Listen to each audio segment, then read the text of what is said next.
So with this, I propose to move to the second presentation from Dr. Okomo. And she's an assistant professor within the MRC unit in Gambia, which is linked to the London School of Hygiene and Tropical Medicine, working for the vaccines and immunity theme.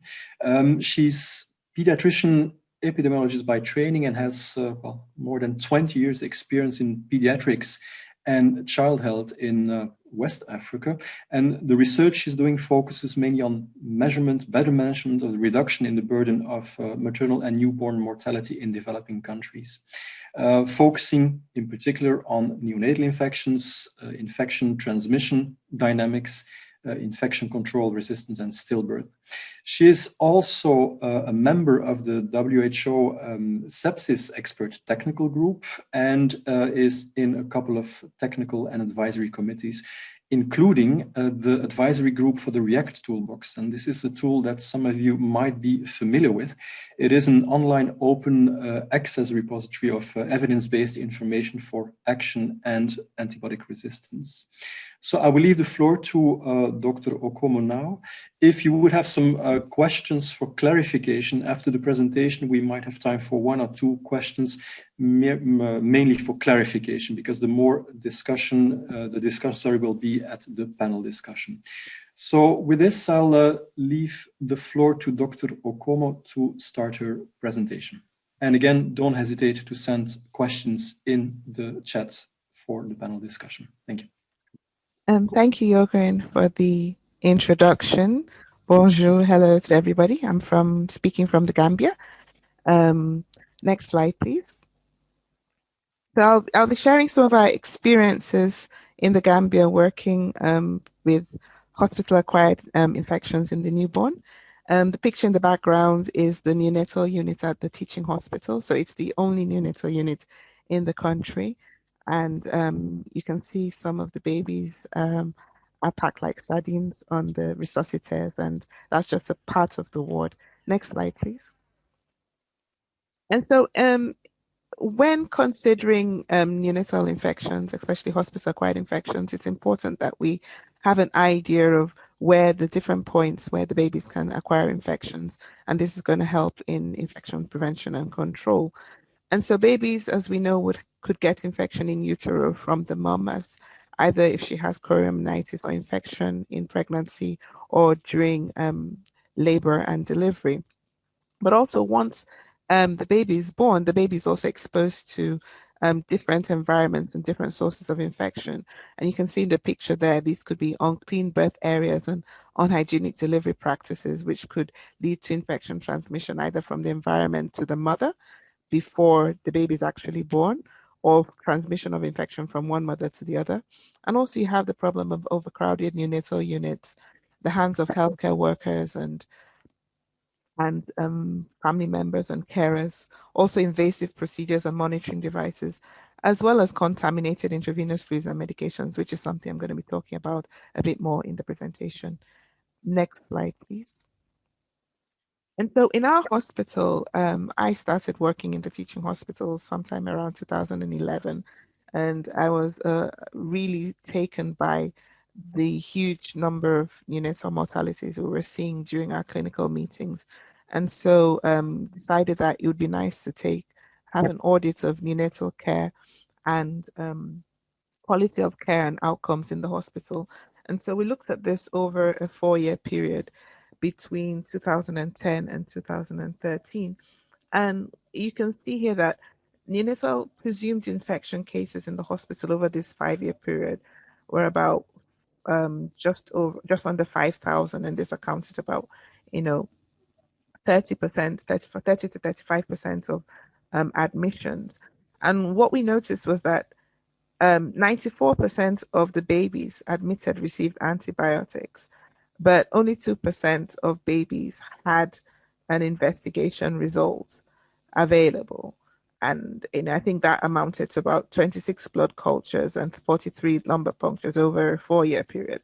So most of these babies were not investigated, but they were receiving antibiotics. And you can see from the second picture there that these babies received several antibiotics, different combinations of antibiotics during the stay. So these are the different combinations that were used per child. And if knowing that the median duration of admission was about five days, you can imagine a baby receiving up to 3 or 4 different antibiotics blindly over a 5-year period. I'm sorry, over a 5-day period. Next slide, please. And so I know from the excellent videos, we have different scenarios and different things are possible in different settings, whereby some settings are able to do cultures and others are not. But it's important to realize that the more you look, the more you will see. And so we cannot underestimate or we cannot overemphasize the importance of doing cultures and other diagnostics. And this really became important for us as a hospital when money became available during a project I was working on to perform investigations, blood cultures for babies with suspected sepsis. And then we found out that there was a high number of babies that were presenting with Burkholderia capacea. So we had up to 49 cases over a 4 or 5 month period. And we instituted a number of prevention methods and to make sure that we could curb what we were suspecting to be an outbreak. And then you can see there from the diagram that at one point we had no clusters of infection. And then later on in the last 3 months of the year, we had a second outbreak of Klebsiella sepsis and 45 cases. So you can see that over a 9-month period, we had so many babies coming down with infections. And when we investigated these outbreaks further, we took samples from environmental samples from intravenous antibiotics and fluids that were in use. We took from the environment, from the cots, from the fluids in the incubators. And we also observed nursing procedures and practices. What was obvious was that there was suboptimal hand hygiene. And so you can see in the first picture down there, the sinks were not providing water. And so we had to use water from the hospital tank, and someone would go with a bucket every now and then and fetch water. And there was a single cup from which everybody was washing their hands.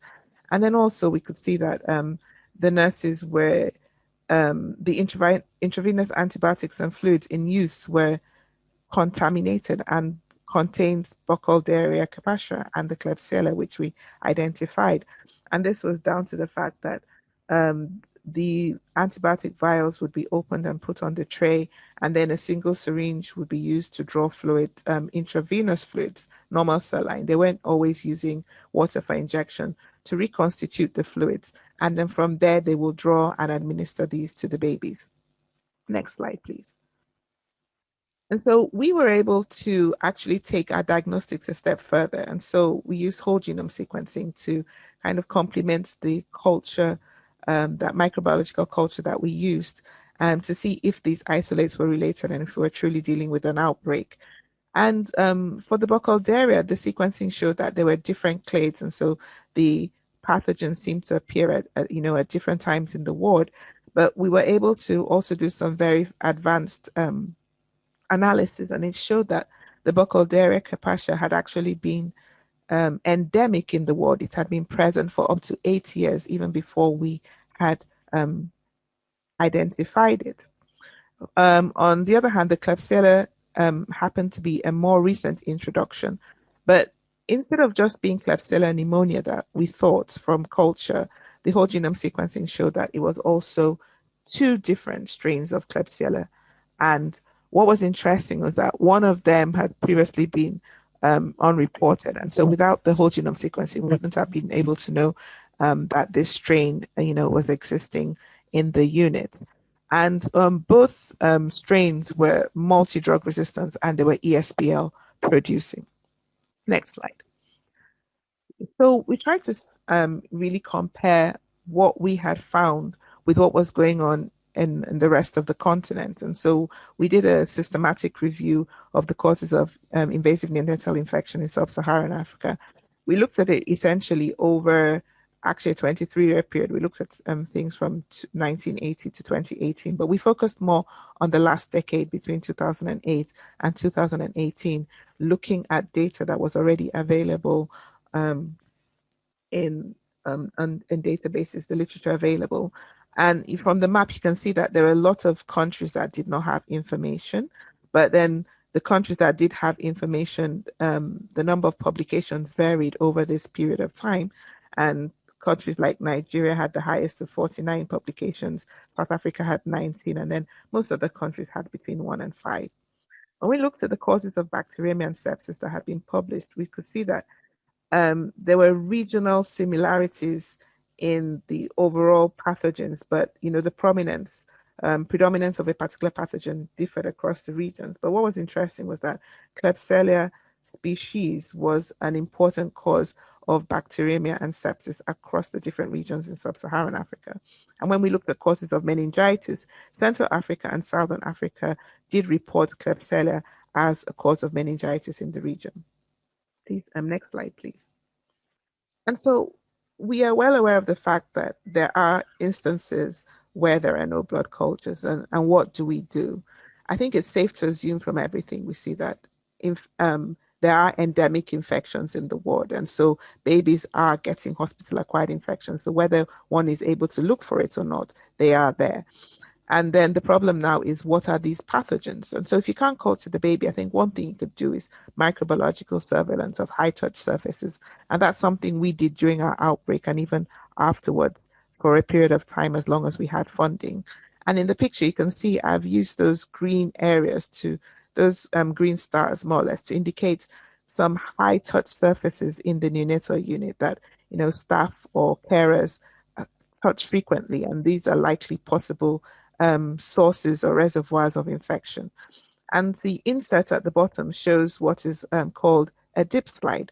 And it's something I'm going to be using in a study I've just got funding for, really to look at the level of background contamination in the neonatal unit. And it's important because the wards are being cleaned, but visual cleanliness doesn't always equate to microbiological cleanliness. And so it might look clean, but there is background contamination. And I think if we can carry out surveillance to know what the level of background contamination is and what the pathogens are, we can have a fairly good idea of what might be the causes of hospital-acquired infections, and we'll be able to treat them. Next slide, please. And so another important thing, and I think it's interesting that from the videos that were shared earlier, many of the centers are doing this, is to have the importance of having a neonatal unit IPC plan. And we didn't have one at the time our outbreak started, but later on we did work with the hospital in developing one. And it's really to be sure that, things that should not be done are not done. So you can see from the pictures here that there are many things that are wrong. The suction machine has some brown colored fluid that's not cleaned.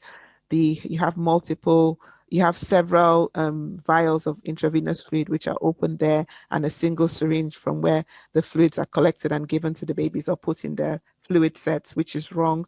You can see the way the antibiotics are stored, and really also making sure that water is provided in the unit.